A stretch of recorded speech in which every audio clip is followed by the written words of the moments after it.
রবীন্দ্রনাথ ঠাকুরের জামাই ষষ্ঠী। লেখাটি সংগৃহীত, কণ্ঠে আমি কবিতা দাস। সময়টা 1903, অবিভক্ত বাংলাদেশ।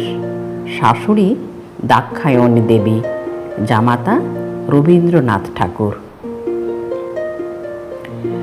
4 বেলায় চর্ব, চোষ্য, লেজ্জ, পেয় এর আয়োজন।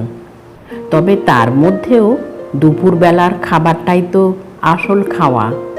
সেই খাওয়া খেতে বসেছে জামাতা বাবা জীবন, তত্ত্বাবধানে স্বয়ং শ্বশ্রুমাতা।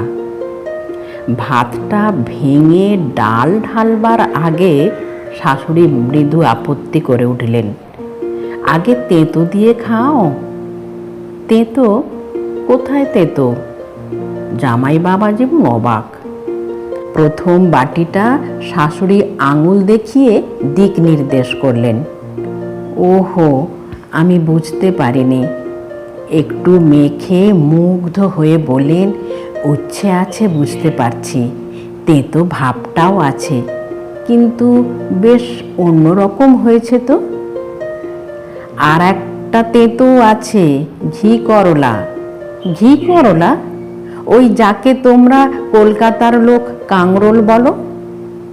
তিক্ত পর্ব শেষ হলে জামাই খেলেন নারকেল দিয়ে সোনামুগের ডাল আর ভাত, সঙ্গে কয়েক পদ ভাজা, আলু ভাজা, কুমড়ো ভাজা, পটল ভাজা, বেগুন ভাজা।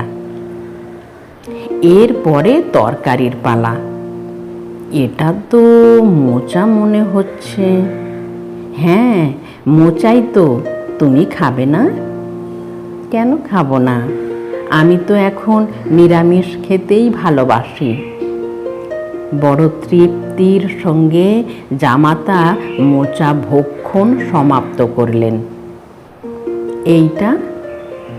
ওটা তো লাউ ও ছানা দিয়ে একটা নতুন রকমের তরকারি। তাই নাকি? সাগ্রহে জামাতা বাবা জীবন সামান্য ভাত দিয়ে মেখে খেয়ে মুগ্ধ হয়ে বললেন, বাহ, এটাও ভারী সুন্দর হয়েছে। বড় তৃপ্তি পেলাম। দীর্ঘ দেহের অধিকারী জামাতা বাবা জীবন কিন্তু পরিমাণে খুবই স্বল্পাহারী।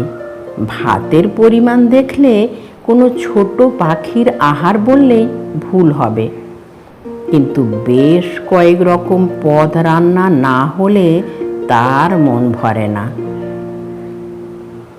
আজ তার মুখ দেখেই বোঝা যাচ্ছে সে অনেক দিন পরে ভারী তৃপ্তি করে খাবার খাচ্ছে।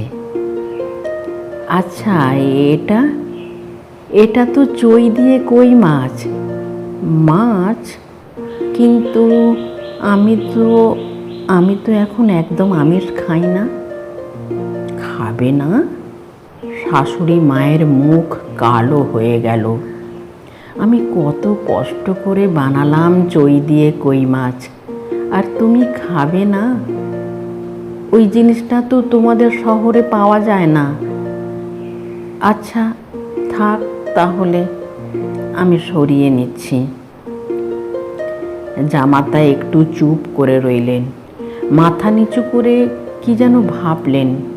তারপর বললেন, থাক, সরানোর দরকার নেই, আমি খেয়ে নিচ্ছি।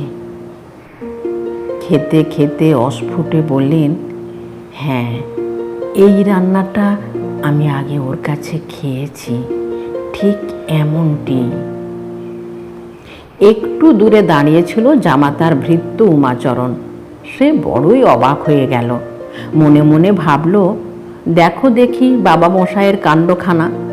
মা ঠাকুরন চলে যাওয়ার পরে আমরা এত সাধ্যে সাধনা করেও ওনাকে এক ফোঁটা আমিষ খাওয়াতে পারতাম না, আর আজকে যেই শাশুড়ি বলেছেন অমনি মাছটা খেয়ে নিলেন।